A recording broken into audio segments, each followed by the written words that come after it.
Alright guys, this look is when Gucci meets tie-dye and meets Indo-Western.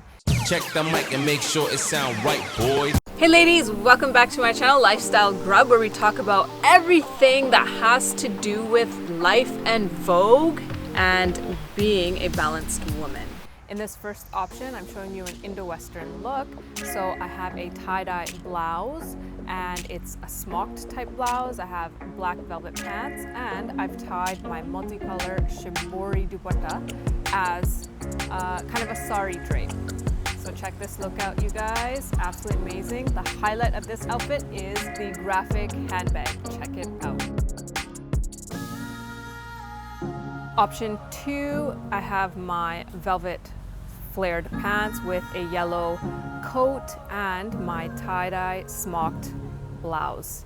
So guys, all I did was I took these fabric trims. One is the elastic Gucci fabric trim and one is a sequin fabric trim, and I sewed them to the bottom of my tie-dye blouse, and voila, you have your DIY Gucci outfit.